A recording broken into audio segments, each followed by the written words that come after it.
Did you know that you can travel 45 minutes north from campus and go out of this world?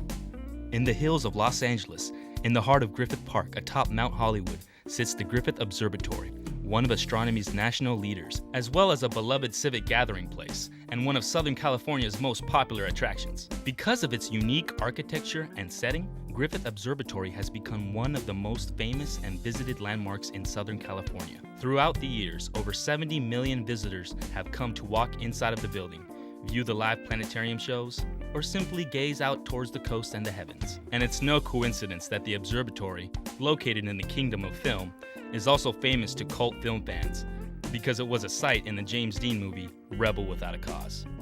This cultural and scientific icon owes its existence to the dream of one man, Griffith Jenkins Griffith, and to the dedicated scientists and public servants who worked to fulfill his vision of making astronomy and observation accessible to all. Griffith J. Griffith was born in Wales in 1850 and came to America as a teenager and worked as a journalist and mining advisor before making his fortune in Mexican silver mines and real estate. On December 16, 1896, he donated over 3,000 acres of Rancho Los Feliz to the city of Los Angeles to create a public park in his name. On December 12, 1912, Griffith offered the city $100,000 for an observatory to be fully owned and operated by the city of Los Angeles.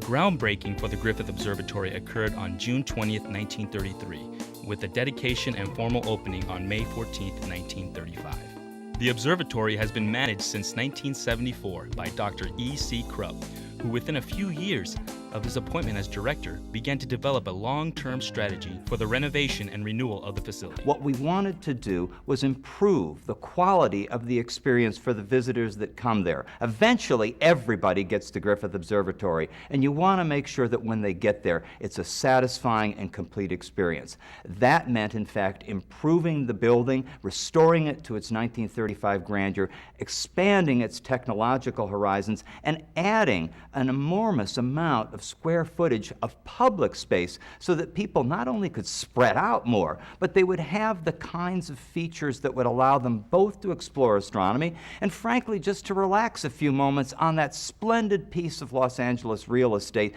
the junction of earth and sky.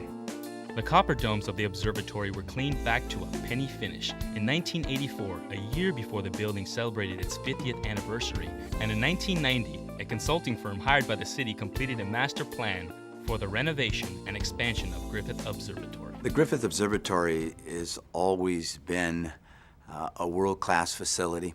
I think government, the private sector came together because we wanted to renovate it and keep it a world-class facility, one that is special, one like no other anywhere in the world. Friends of the Observatory, also known as PHOTO, is the nonprofit membership organization created to support and promote Griffith Observatory's educational programming and capital developmental needs.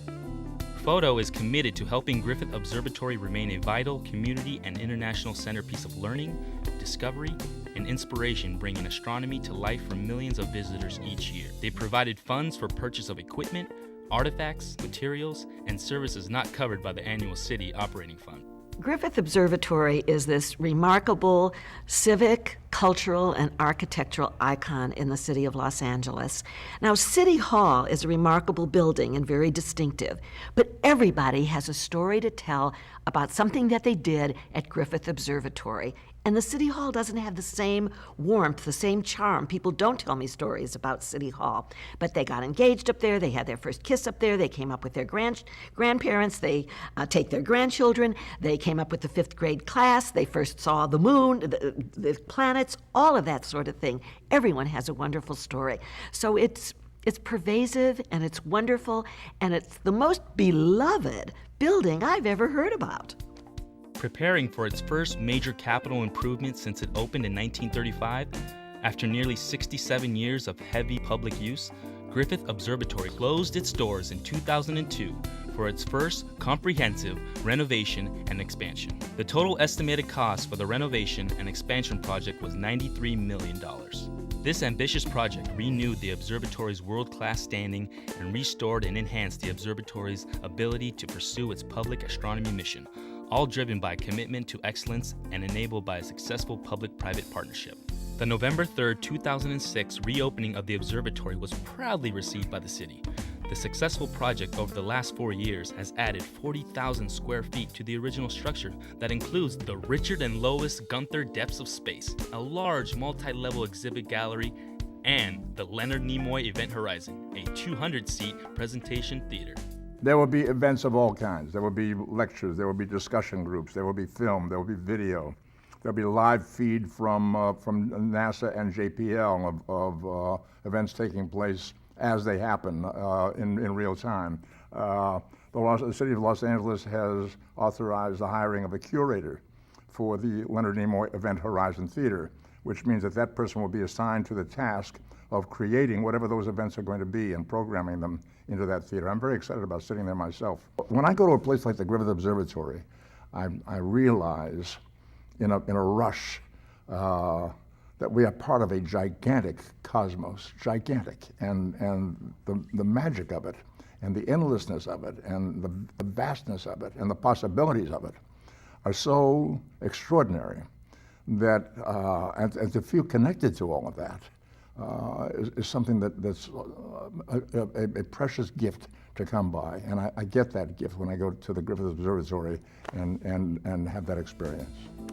Also added was a new exhibit program featuring more than 60 new exhibits, including the Hall of the Eye, which illustrates the nature and progress of human observation of the sky and the tools used for that exploration. The Hall of the Sky, which establishes each person's connection to the moon and the sun, and the Cosmic Connection, the corridor linking the historic building above with the new Gunther Depths of Space below, which features a 150-foot timeline of the universe, composed of celestial-themed jewelry in the glass case that lines the corridor. The added space provided by the renovation also includes a classroom, a cafe, bookstore, and new entrances, elevators and ramps to improve access to and in the building. With all the changes due to the renovation, visitors don't need to enter Griffith Observatory to become observers. The exterior of the building offers a mix of compelling favorites and new features to draw the eye and imagination. To enhance the observatory, the project has developed a state-of-the-art, immersive planetarium environment. The 300-seat Samuel Oschin Planetarium will feature a new, seamless dome, new star projector, new digital laser projectors, and upgraded sound system and lighting. Public interest in the reopening of Griffith Observatory has generated an overwhelming number of visitors to the observatory in the months after reopening. In response, the City of Los Angeles has implemented a temporary visitor access program featuring a timed entry and shuttle reservation system. Shuttles to the observatory are available from either the Hollywood area or inside Griffith Park. Look for the white buses with Griffith Observatory on the side. The observatory is open Tuesday through Friday from 12 p.m. to 10 p.m. and Saturdays and Sundays from 10 a.m. to 10 p.m. They are closed on Mondays, so when you really want to get away from it all, visit the Griffith Observatory atop Mount Hollywood.